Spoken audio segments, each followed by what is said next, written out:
Are we live? We are live. It says you are live right there on the screen. We are the Nashvillains, formerly of Beer 30. Now it's happy hour because politics sucks. And we just wanted to drink more. So Anyway, I hope you guys are doing well. We got a good show for you today. We also wanted to talk about the previous show with Rick Murata, who's a session drummer. If you guys want to check that out, we got it on the YouTube and Facebook and all that good stuff. And while you're there, subscribe to our channel, our Nashvillains channel, and like our Facebook page, and check us out on Instagram. I think we've got like 4 followers on Twitter, so follow us there. Yeah. We need to boost those Twitter followers, right? there he is. There he is. All right, we got him backstage. He's ready to go. But I wanted to congratulate Brett for Fate Records has announced he just started a record label, which we're a part of, and several other artists. So congratulations. Congrats. He and our financier, Boss lady. boss lady, Karen Clark. Karen, how are you? I hope you're watching. She's probably Cheers. not. She's probably not watching. Cheers. Probably is. But anyway, we have a really special guest for you guys, a premier songwriter here in Nashville. I want to just lay out some. He's had #1 singles on "Nothing On But the Radio," "Heartache on a Dance Floor," "Anything Goes," "Like a Cowboy," and those are respectively John Party and Randy Houser, Gary Allen. I said those in the wrong. So Chris Stapleton not too. I saw you with Chris Stapleton. Yeah, as well. yeah. It's awesome. But that wasn't #1. So. Right, but still counts. It's Chris Yeah, it Stapleton. definitely counts. Absolutely, absolutely. But let's bring on Brice Long. Woo! All right. You ready? Can you hear me? Brice! Brice! What's up, man? Can y'all hear me? Uh-oh, we can't hear you. I'll message you. Te- technical difficulties. On my end?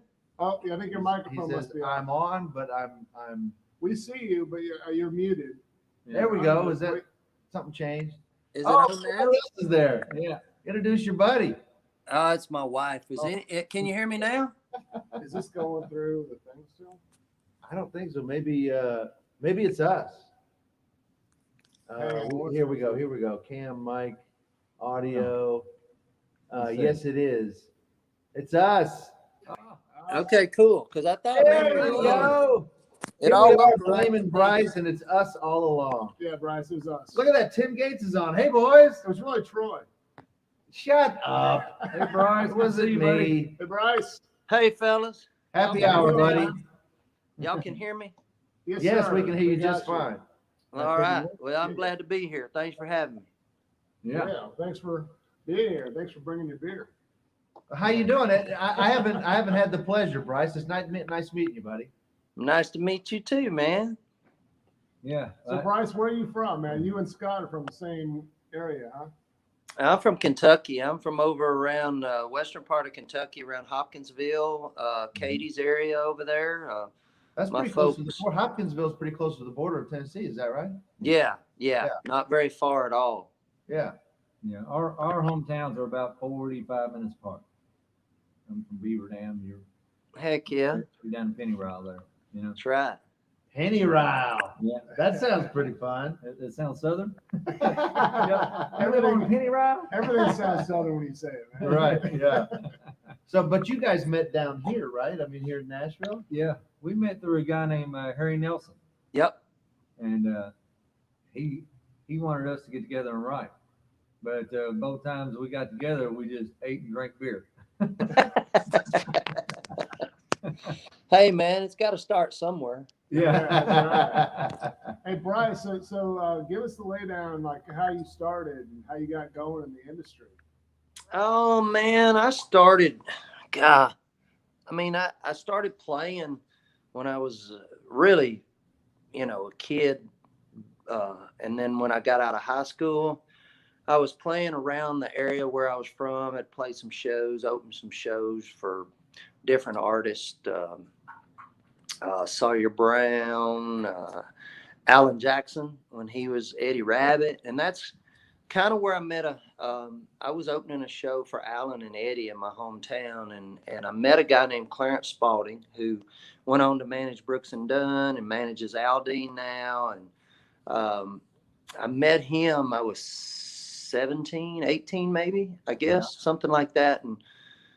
And he came up to me after the show, gave me his card and said, "Hey man, give me a call sometime." He said, "I kind of liked what I saw." And so I did. And my dad and I drove over to Nashville and met with him that next week. And he just kind of said, "Man, I really like what I saw and want to know if you want to do this thing." And I said, "Yeah, man, I'd love to." But I kind of wanted to finish school too, college and that kind of thing. And so anyway, I ended up at MTSU in Murfreesboro and finished school down there. Man, met the odd thing is my very first class down there was a mass communications class of about probably 150 people. And I sat right in front of a guy named Odie Blackman. And No way. Yep. And he was from Arkansas, I'm from Kentucky, and we didn't know each other. Walked in and I sat right in front of Odie. And as you got, I mean, we wrote Nothing on But the Radio together with Byron Hill, my first #1. And Nice. and I mean, just just odd things like that happen. And after college, I got my first writing deal in '96 with Starstruck, Reva's company, and just kind of been here doing my thing ever since. Cool. Now, when you got your deal with Starstruck, had they built that new building yet down on? No, I actually oddly enough, I was in there making tape copies in the publishing. It was kind of a little part-time gig. Right. And it was behind the fairgrounds over there in the old building. Oh, wow. And I met a guy named Jake LaGrone then. He was kind of doing the day-to-day stuff for a couple of artists over there at that time. And Jake and I got to be buddies because he was from Texas and kind of he loved roping and stuff, and I did too. And we just kind of hit it off and got to be good friends. And then later on, when we moved in the new building, I was in the writer's room one day writing, and I saw Clarence walking up outside the door, outside the windows there. And I ran outside and I hollered at him for a minute. And he was going up. He and Narvel were talking over doing the first Brooks and Dunn Reba McEntire tour together. And Clarence told Narvel, he goes, "Man, you got a kid down there, man. You know him?" And he said, "Yeah." He goes, "Man, he sings and stuff too." And he said, "The cowboy looking kid down there." He said, "Yeah, man." And he said, "Man, I didn't know that." And so then he called down there and they had me come up and I played some songs for him and this and that. And it just kind of, they were interested in helping me early on. And then when my pub deal ended over there, then I went on to a different company and, and on and on and on you go, man. Yeah. Yeah. Absolutely. So you said you did some, you talked about rodeo a little bit. So you a header, a healer? Healer. Yeah. Yeah. You got to explain to me what that is. Well, I mean, team roping is I don't know if you've ever seen a rodeo and stuff, but it's the team roping is where there's a header that ropes the steer around the horns, and then a healer that ropes the feet. Right. And then when, both ends are caught and horses face each other, it's a timed event. And you're really just competing to see who's the fastest to get, both ends caught clean. The heels would be tougher to me.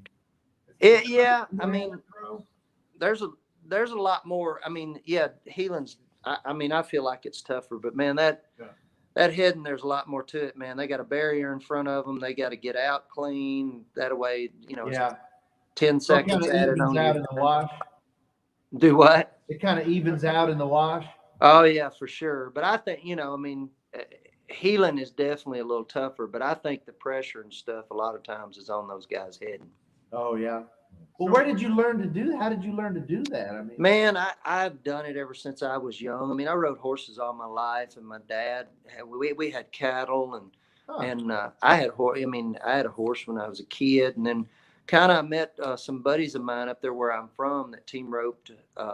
And I just, man, I always loved it. I mean, anything to do with rodeo or roping or horses or cattle, all that kind of stuff, man. I mean, I know it's always odd. I told the first time I met Reba, she was coming up the steps there at the old building, and they introduced us, and she said, "Oh, hey, Brice, nice to meet you. What part of Texas are you from?" And I said, "I'm not." She said, "Oh, you're from Oklahoma." And I said, "No, ma'am, I'm not." And she said, "Well, where are you from?" And I said, "Kentucky." And she said, "Kentucky?" And I said, "Oh, yeah, they raise cowboys up there too." Man, I get the same thing about Colorado. People don't realize what a big rodeo state that is. Oh man, Colorado's huge, man. Yeah. All that west out there, man. What's that? I said all that west out there, Montana, Wyoming, Colorado. I mean, some, great cowboys out there. Well, man, you had to be a big Chris Ledoux fan then. Oh, absolutely, man. Yeah. Chris Ledoux fan. Absolutely, man. That was my dude.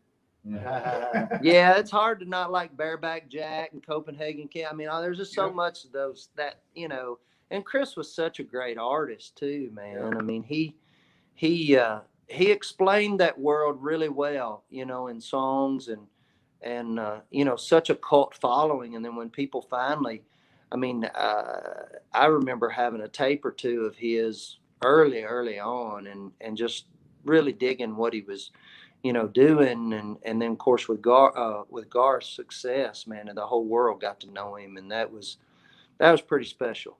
Yeah, absolutely, man. He was such a big deal in Colorado. With I loved all that stuff, The Passenger, and all those old songs, man. Pretty awesome. This Cowboy's Hat. So good stuff. So when you came to town, did you have any odd jobs before you were able to support yourself through music? Oh man, I did a lot of different stuff. I rode horses for a guy that had cutting horses for a while, and then I worked with a guy who did insurance jobs on the side of just like remodeling and insurance jobs. And man, honestly, I did anything, and I was one of the lucky guys as far as moving to town. I grew up about an hour and a half away from here, and I had a buddy of mine that was a bricklayer and stuff too. And if I had a couple days I wasn't writing, I could run up there and help him, and just doing, like you said, whatever to stick around town. I mean, that was just what you did, because we weren't, those early publishing deals and stuff. We didn't, man. I wasn't making enough money to matter, really, just enough to kind of pay my bills and kind of, stick around long enough praying and hoping something good would happen. Yeah, I was the same way. Right there in Beaver Dam, it's an hour and a half from my driveway to here.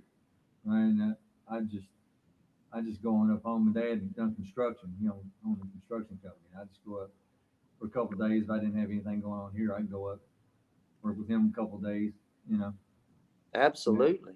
Maybe, I mean, you do what you come back down here. We all, all of us, I mean, we all just did whatever we had to do to stick around long enough, like I said, that hopefully something good would happen. And I remember, man, early, people, and y'all probably heard this, you get this a lot, but I hear people go, "Man, what do you do for a living?" I said, "I'm a songwriter." They go, "Yeah, but what do you do for a living?" Right. I mean, it's funny you say that, because, you hire, I recently had, not recently, but in the past, I've hired like people to fix my washer and do my roofing, and it doesn't matter who you hire.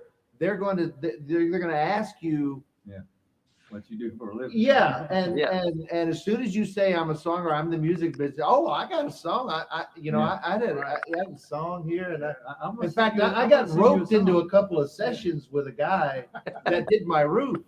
And just to get a little discount. Yeah, my wife tipped me out pretty good. Hey, I get it. Like I said, you got to do what you got to do, man. Yeah. It works on both ends, doesn't it? It does work on both ends, doesn't it? Hey, Brice, so what was your first cut? Like the first time you got sort of got the ball rolling, I guess? Well, the first major label cut I got was Gary Allen cut called "Sorry" that I wrote with Win Varble and Sean Camp and I. Well, that's not a bad combo. No, it's not. Should you add to that? What was the amount of time you were in town for? For how long before that happened? Let's see. I moved here in '93, and that song got cut in '97. Wow. So 4 years. Yeah, that was the first Did I do cut. that right? Yeah. That was the first Yeah, cut, Wayne but my and Sean first. both good fellas too. I've known them guys a long time. Well, I bring that up because it's hard to imagine. I mean, one of the famous the House That Built Me, that song. I think that's a 12-year-old song before Right. it got cut, if I remember correctly. Right. I mean, they wrote that 12 years before it got cut by Miranda Lambert. I Yeah. mean, it was, to me, that's astounding. And so it's hope for everybody's back catalog, but I think it's important for the people that watch this to understand that, just because it doesn't mean when you write a hit song, nobody knows it's a hit song until like 5 years later. Yeah. Right. You know? Right. And I feel like there's songs that you don't always know, but you got a pretty good feeling. Like radio, I mean, nothing with the radio didn't get cut for 5.5 years. Yeah. And it was on hold for a ton of people. Gary had it on hold the record before and passed on it, didn't cut it. And then when it came around again, Right. thank goodness he cut it, Yeah. Do you feel like the current state of the music industry, you have to be writing with the artist or with the producer at this point to really have more of a shot at getting the cut as far as pitching? Yeah, I mean, I think everybody feels that way. It's real camp driven these days, and you kind of want to be in as many camps as you can be in. But yeah, I mean, the reality of it is a lot of those songs are connected in some way to the artist, either written with them, or written with the producer, or some kind of Written by somebody they admire. Yeah, some kind of LinkedIn connection there a lot. I mean, just to, and it still happens. I mean, people, pitch our stuff a lot, and there's things that still get cut that they didn't have anything to do with. But, man, your odds go way up these days if you're, writing with the artist, with the producer, or you're, in their publishing company or some kind of connection. I think it's, and is that great? Man, I don't know. I mean, there's a lot of songs that I hear and stuff, and I think any writer would be honest about it that, maybe other artists, passed on and that because they cut something that they wrote themselves that, may not be as good. But I mean, so often it's their discretion, it's their choice. And so, at the end of the day, you kind of got to roll with it. But I think there's less. I mean, there's definitely in the last 10 years been a whole lot less outside songs cut that aren't connected as opposed to are. Yeah. How has your activity been this past year, the 2020? Did you do Zoom rights? Yeah, we did a lot of Zoom rights, and I'm still doing some. I think somebody asked me that question today. Is like, man, how's your percentage of Zoom rights as in-person rights? And still, I'd say it's probably about 70-30, honestly, as far as Zoom rights. I mean, almost everybody's got comfortable with Zoom. And well, personally, I hate Zoom rights. How do you feel about Zoom rights? I understand that, man. I mean, it's not. I don't It's think really hard to get a vibe going. Yeah. I can't say that I like them. I really don't like them if it's a first or second time co-write, but if it's somebody that I'm real comfortable with and written a lot with, it makes it easier. But I don't enjoy it as much as being in a room, right? And I don't. Yeah. Well, all that being said, we got to get you in a room with us to write one. All right? Yeah, man. Yeah, man. Way to use your platform, buddy. Yeah. That's right. This is all a ploy to get you. Yeah, this has all been a ploy.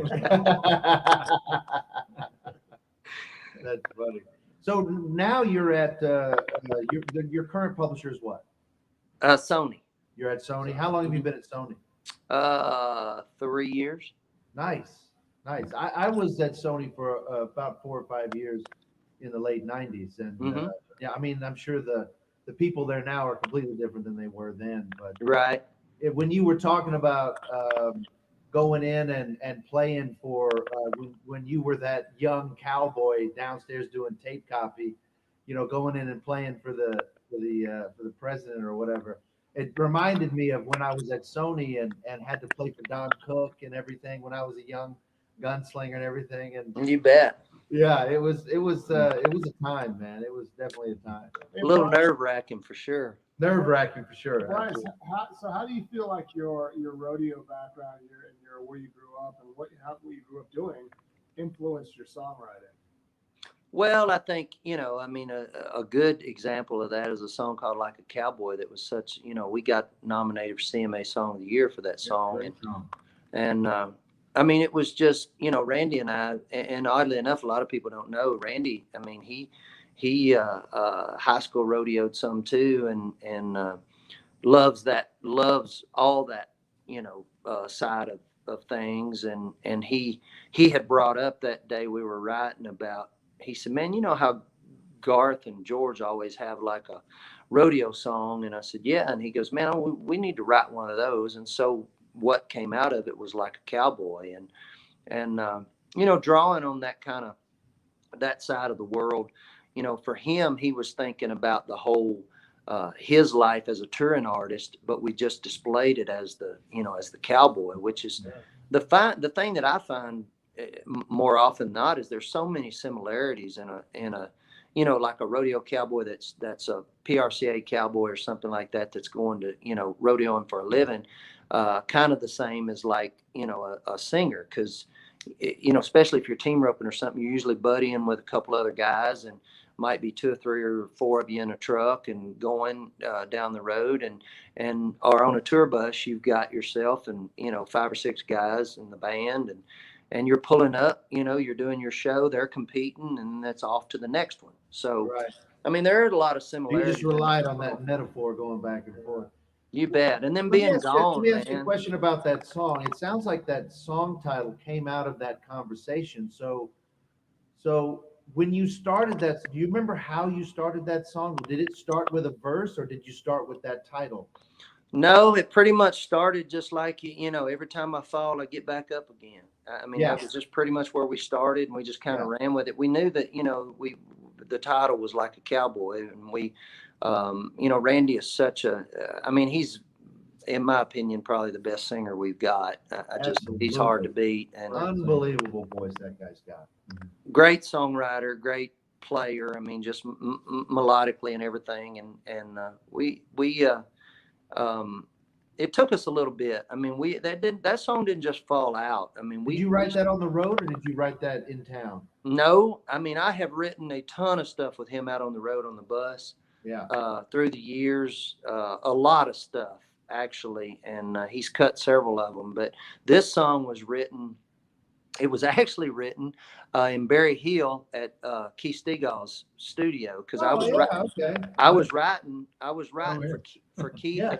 at the time. Half from where we're at. Wait, so you were writing for Keith at the time? Yeah, I was writing for Picture over there for Bigger Picture whenever that was going on, and Randy had called me and said that he was getting out of his deal with Show Dog Universal or whatever, and he had some interest, but he needed to write some songs, and they were going to go in and cut, and so Derek George ended up producing that record that Cowboy was on, and Cowboy was the first thing they cut for that ended up getting Derek the job, of course, producing, and Randy getting that deal solidified with that song.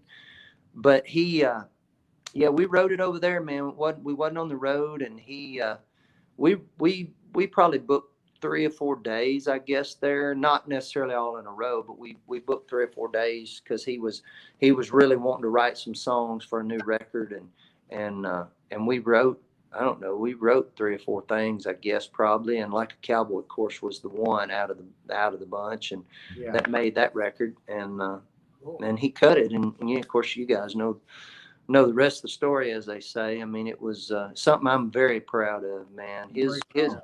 His vocal performance on that song alone is still stunning to me. Yeah, absolutely. We got some comments going on. Yeah, I wanted to show you this one. Ward Williams says, "Hey." No, hey, Ward. Where is he out west somewhere? Ward? I have no idea. Hey, Brice, when was your, you had a record deal as well. I did, man. I had a couple of them actually. Neither one of them worked out worth a shit, but I had a couple of them. Back in 2000, I think, from about 2000 and let me think, 2001. No, 2001 to 04, I was at RCA. Cut 18 sides for those guys, and they never could find a first single. And the head of the label told me Nothing on the Radio wasn't a hit. He didn't want me to cut it, and that's a true story. Say that one more time. The head of the label at that time, we were in a song meeting, and he told me that I played Nothing on the Radio because the song Nothing. Oh, okay, gotcha. Right.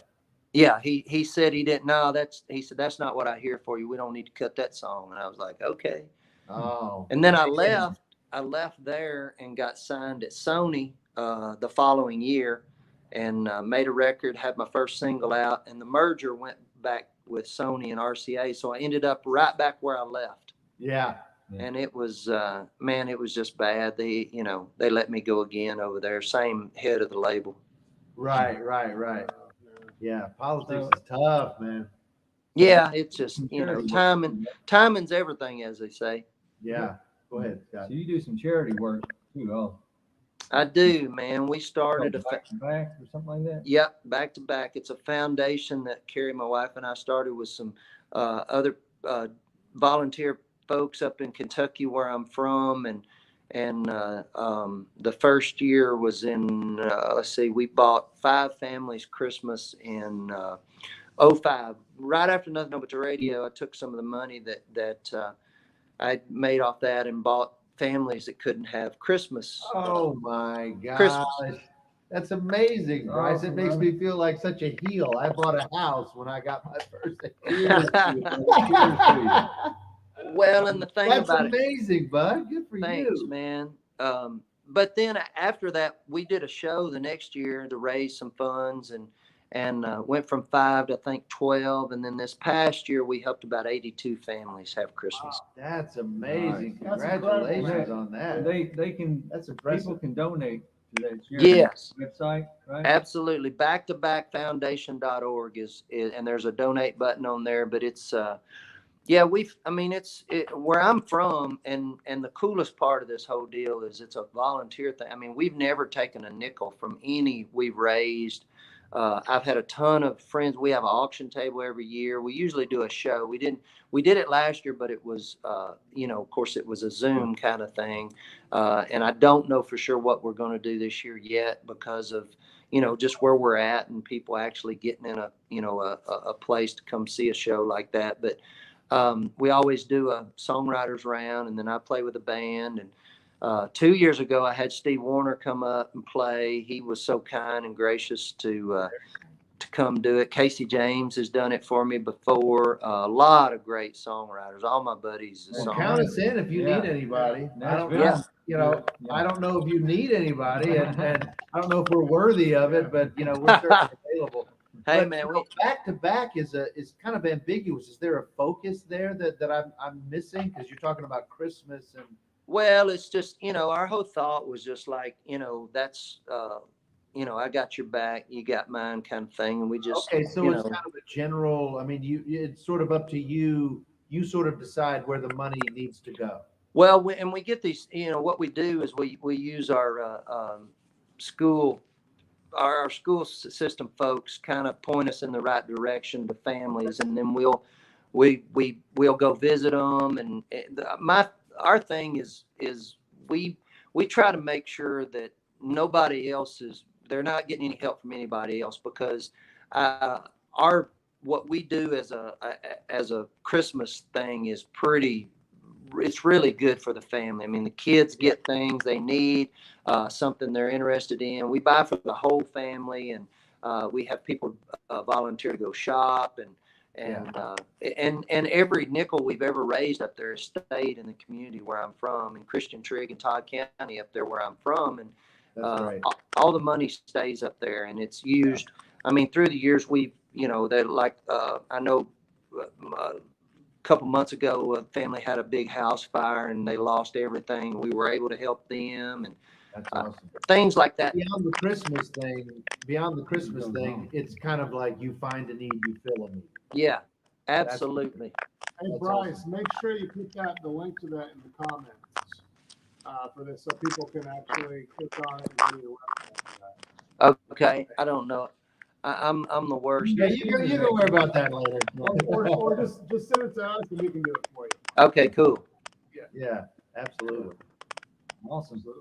You wanting to jam a little bit on your song? Yeah, oh man, I'll do whatever you guys want to do, man. I mean, I'm easy. Yeah, give us a little play out music or something. I do happen to have a guitar though. Let me think here. Anything goes when everything's gone. Ain't around to give a damn whether I do right or wrong. So bring it on.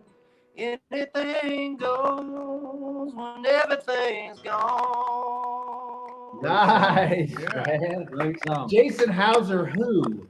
Randy Hauser. Sorry. You wrote that with Wiggy, right? John Wiggins. I did. Brother Wiggins and I, yeah, man, that was actually Wiggy's title, man. I had my deal at the time, and I was doing some radio stuff in and out of town, and I came in on, I think it was a Wednesday or something, right here on the road, man, not very far from where I am. And John had a condo here. Actually, it's right, I mean, just the next I remember that place over. He had a condo there, and we started it there and finished it at my house at the kitchen table. Yeah, I've known Wiggy for 15, 20 years. Well, that's one of the finest human beings anybody ever met. He and Audrey are just great people. The best, man. They're absolutely the best. Did you write today? No, I didn't. Oddly enough, I got canceled today. I had a day off, but I write every day the rest of the week, and I wrote yesterday. So it was, it actually worked out good. I got to, I actually went and had lunch with Terry McBride, one of my favorite people, and Dylan Altman, another fellow songwriter. And we hadn't seen each other in a while, and we just got together and had some lunch and caught up, and it was good. That's awesome. So how far in advance are you booked?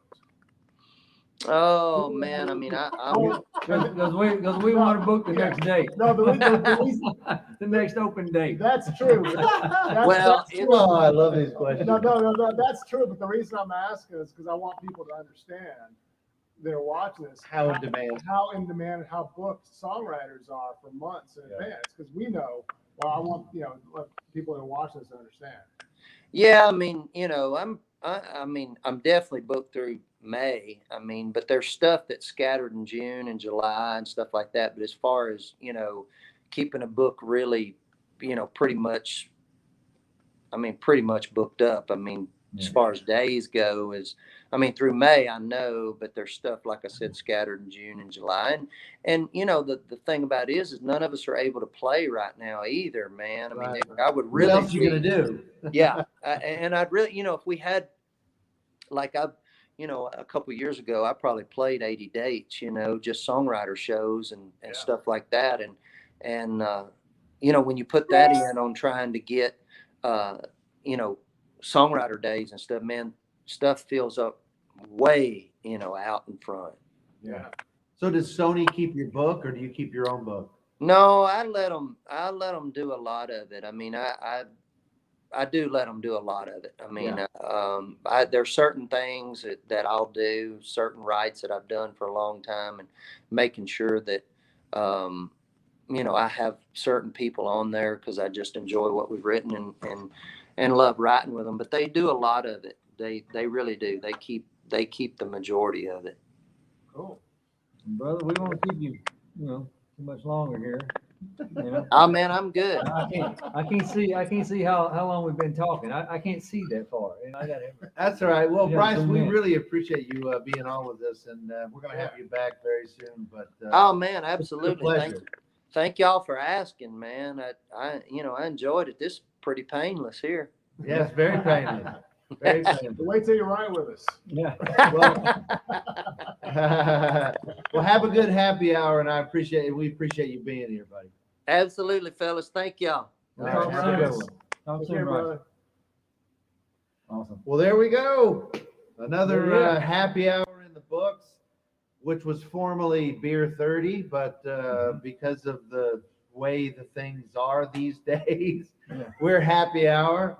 Hey, And it's another 30 minutes. yeah, it's another 30 minutes. To talk, to drink beer. and That's drink right. Talk with our That's friends. right. That's right. Well, anyway, thanks you guys for coming out, and go and check out our previous Beer 30/happy hour.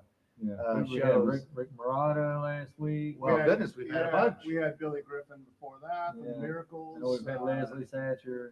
Yeah, Billy Rick- Decker. Yeah, had we got Billy Decker Richard on. Young from the Headhunters. Yeah, we got. Yeah. Oh, that's for Broken. Yeah, no, yeah, those Yeah. are different. Yeah. Yeah. Yeah, That's you're broke kind down of confusing sessions, yeah. broke down sessions. It all it all It's sounds all- good. it's No, all- but wouldn't it be fun to have Leslie on Beer Yeah, 30? Yeah, we should do it. But Oh, it's I'm sorry, happy hour. It's all on YouTube. It's all on Facebook. So go check Yeah. out our YouTube, subscribe. You'll see all our videos. Check out our Facebook and Instagram. It's all on there. Yeah. So And next time we'll try to get Brett off of the logo. Well, like it kind All right, of I'm just just got got ducking a little bit. Yeah. Be good. Be All right, good. thanks, y'all. Bye, guys. Bye-bye.